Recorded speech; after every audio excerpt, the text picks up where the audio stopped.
Hello नमस्कार, मैं प्रदीप पांडा बोल रहा हूँ। और जैसे कि आपको पता है कि मेरा एक यूट्यूब चैनल है, जिस चैनल के माध्यम से मैंने फाइनेंस और इकोनॉमी और रेगुलेटरी मैटर्स के ऊपर मैं कुछ वीडियोज़ बनाता रहता हूँ, जो कि हम सब लोगों के इंटरेस्ट में है और जो इंटरेस्ट में आ सकता है और काम में आ सकता है, ऐसे वीडियो में बनाने के लिए कोशिश करता हूँ। काफ़ी ज़्यादा टेक्निकल फंडा वाला वीडियोज़ नहीं बनाता हूँ, क्योंकि वो ज़्यादा हमारे लिए यूज़फुल नहीं है। तो आज हम एक टॉपिक में ऐसे बात करेंगे जो हम सबको इम्पेक्ट कर रहा है और करेगा भी फ्यूचर में। ये टॉपिक है हमारी टेलीकॉम इंडस्ट्रीज़ के बारे में। और टेलीकॉम इंडस्ट्रीज़ में जैसे आप जानते हैं कि हमारी तीन बड़े बड़े प्लेयर्स हैं। प्लेयर्स मतलब क्या है कि सर्विस प्रोवाइडर्स हैं। एक तो जियो है, और एक हमारा एयरटेल है, और एक वोडाफोन है।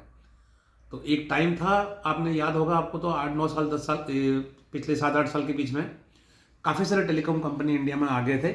But over a period of time अब ये तीनों रह गए हैं। और हमारे पास जो BSNL करके भी जो गवर्नमेंट का था, वो ना के बराबर है आज की डेट में। और BSNL का भी जो प्रेजेंस है और कंज्यूमर की प्रेफरेंस भी BSNL की तरफ नहीं है। और लोगों के पास अगर ऑप्शंस है, अच्छी अवेलेबिलिटी, जियो और एयरटेल और वोडाफोन का ऑप्शंस अवेलेबिलिटी है, तो कौन भी जाएगा BSNL के लिए।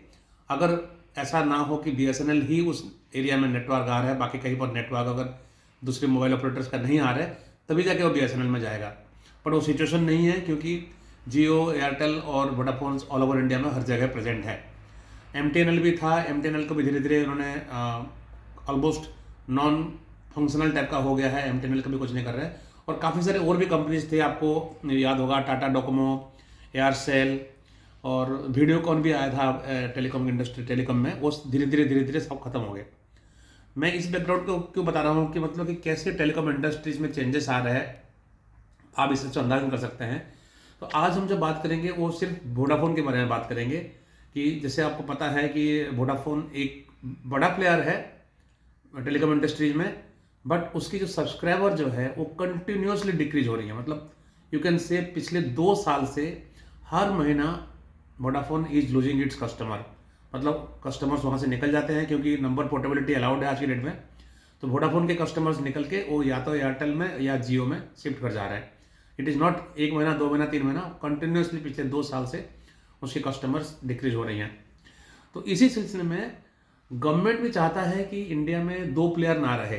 दो प्लेयर मतलब जियो और एयरटेल ना रहे, क्योंकि दो प्लेयर रहेंगे तो कंज्यूमर्स को फायदा नहीं होगा। उस केस में कंज्यूमर्स को उन दोनों के डिक्टेट्स सहना पड़ेगा, इन दोनों को डिक्टेट्स को मानना पड़ेगा। इसलिए गवर्नमेंट खुद ही चाहता है कि 3 प्लेयर रहें। तो 3 प्लेयर मतलब क्या है? तीसरा प्लेयर आपका वोडाफोन है। वोडाफोन का इतिहास अगर मैं बताऊंगा आपको, पहले ये SR टेलीकॉम था। SR वालों को बाद में हज हज करके एक ये आया था, हचिजम करके कंपनी आया था। हज से फिर हज करके एक ब्रांड आया था। उसके बाद फिर वोडाफोन ने उसको लिया। और को वोडाफोन ने फिर अपने आप क्या किया, वोडाफोन वो एक अनलिस्टेड कंपनी था। वोडाफोन को आइडिया से के साथ मर्ज कर गया। जो आइडिया जो है, आइडिया मोबाइल जो है, वो आदित्य बिरला ग्रुप वालों का है, और वो आदित्य बिरला ग्रुप के साथ अपने आप को मर्ज कर लिया। तब से वोडाफोन एक लिस्टेड एंटिटी बन गया था। पहले जो SR के टाइम में, हज के टाइम में, और जो वोडाफोन बना था, वो it was not a listed company, but idea cellular के साथ मर्ज होने के बाद वो एक लिस्टेड कंपनी बन गया। आज के डेट में इसका शेयर प्राइस 6 रुपया 7 रुपया ही चल रहा है। और सब लोगों की ये आस है कि मतलब कि इसका 6 रुपया 7 रुपया से कब 10 जाएगा, कब 15 जाएगा, कब 20 जाएगा। तो ये सब लोगों की एक एक्सपेक्टेशन है कि जाएगा जरूर, लेकिन कब जाएगा किसी को नहीं पता।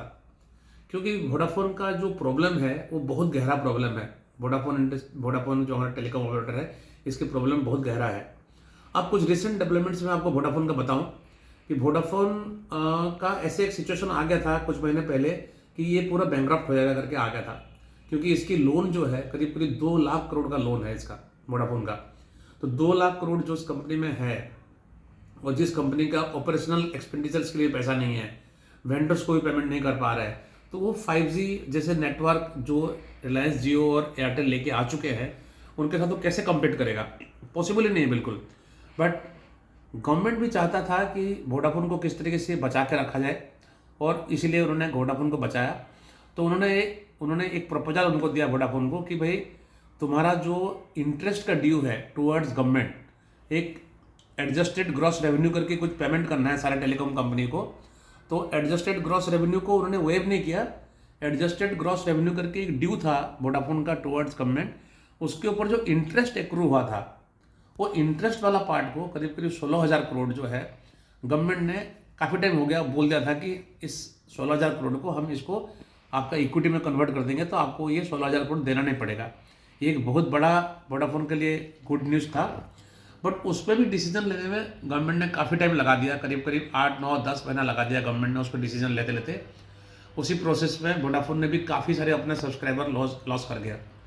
बट अभी रिसेंटली जस्ट 1 मंथ पहले ही गवर्नमेंट ने अपने 16,000 करोड़ को इक्विटी में कन्वर्ट कर दिया है।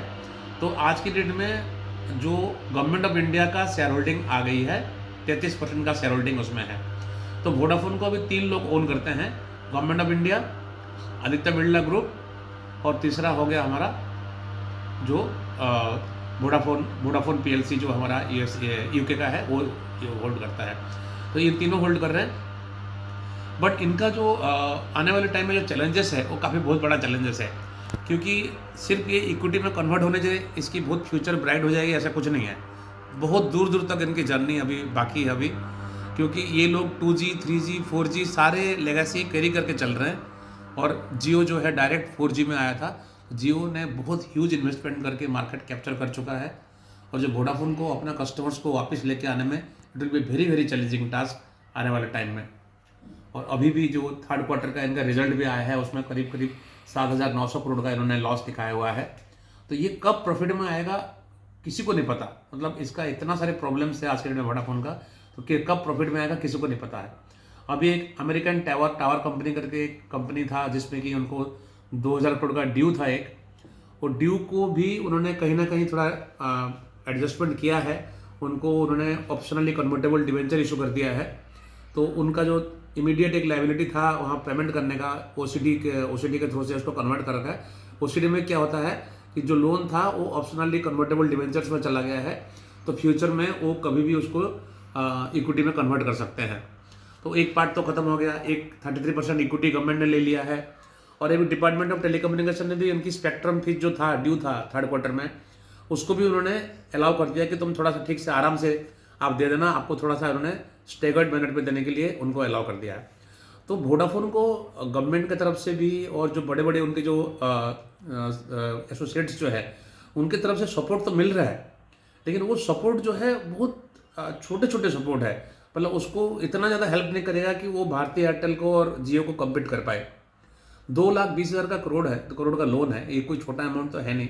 उसको लोन को सर्विस करने में, उसका इंटरेस्ट पेमेंट करने में उनके सारे हालत ख़राब हो जाएगा अभी। तो कस्टमर सारे लॉस हो रहे हैं, धीरे धीरे वो कस्टमर को वापस लेके आना है। 5G नेटवर्क को सेटअप करना है, उसमें ह्यूज इन्वेस्टमेंट लगाना पड़ेगा इनको।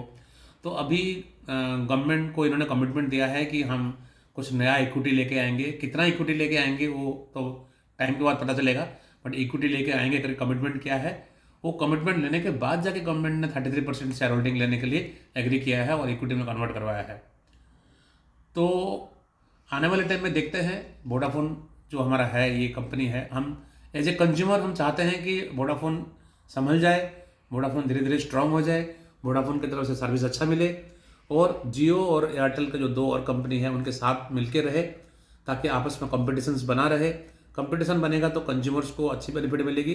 अदरवाइज आपने देखा होगा, एक ट्रेंड देखा होगा, भारतीय एयरटेल ने ऑलरेडी अपनी जो रिचार्ज वाला जो कूपन जो है, वो एक मिनिमम रिचार्ज जो मिनिमम अमाउंट था वो धीरे धीरे बढ़ाना उन्होंने शुरू कर दिया ऑलरेडी। पहले उन्होंने कुछ सर्किल में उन्होंने किया था, अब वो काफ़ी सारे जगह में उनका जो मिनिमम रिचार्ज का जो अमाउंट था वो उन्होंने बढ़ाना शुरू कर दिया है। क्योंकि भारतीय एयरटेल को और जियो को अच्छी तरह से पता है, लोगों ने डाटा बहुत ज़्यादा कंज्यूम करते हैं और डाटा के ऊपर ही वॉइस चल रहा है आज के डेट में। फॉर एग्जाम्पल, आप डाटा के बेसिस पे आप व्हाट्सएप चलाते हो और व्हाट्सएप में फिर कॉल कर लेते हो, आप कर लेते हैं। तो डाटा आने वाले टाइम में बहुत बड़ा रोल प्ले करेगा। इसमें जियो और भारतीय एयरटेल बहुत स्ट्रांगली पोजीशन कर चुके हैं अपने आप को। 5G नेटवर्क को बहुत ज़बरदस्त तरीके से रोल आउट कर रहे हैं, पर उस सब मामले में वोडाफोन पीछे पड़ते जा रहे हैं, धीरे धीरे पीछे पड़ते जा रहे हैं। और काफ़ी टाइम लगेगा वोडाफोन को इनके पार में आने के लिए और उनके ऊपर जाने के लिए। ऊपर तो जाएगा कि नहीं कुछ पता नहीं है, बट वोडाफोन को अपनी फाइनेंशियल प्रॉब्लम को सॉल्व करने में बहुत टाइम लगेगा, क्योंकि वोडाफोन का फाइनेंशियल्स, बैलेंस शीट्स और फाइनेंशियल स्टेटमेंट जो है बहुत ही वीक है एज कम्पेयर टू रिलायंस जियो और भारतीय एयरटेल। भारतीय एयरटेल एक तो इंडिपेंडेंट कंपनी है, बट रिलायंस का जो जियो है, जियो रिलायंस इंडस्ट्रीज के अंदर ही आता है। जियो का कोई अलग कंपनी अभी खोल के पब्लिक इशू लेके आया, इसको लिस्टेड नहीं किया अभी उन्होंने। तो जियो जो है वो रिलायंस इंडस्ट्रीज का एक पार्ट है।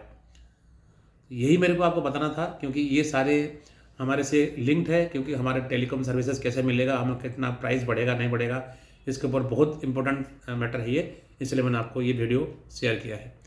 मैं उम्मीद करता हूँ कि आपको आज की डेट में जो टेलीकॉम इंडस्ट्रीज में जो 3 प्लेयर्स हैं उनके बारे में कंप्लीट जानकारी मिल गई होगी आपको। तो आपको ये वीडियो अगर अच्छा लगा तो प्लीज़ आप सब्सक्राइब कीजिए इसको, मेरे चैनल को, और लाइक कीजिए इस वीडियो को, और अपने फ्रेंड सर्कल्स में भी इसको फॉरवर्ड कीजिए। Thank you very much. नमस्कार।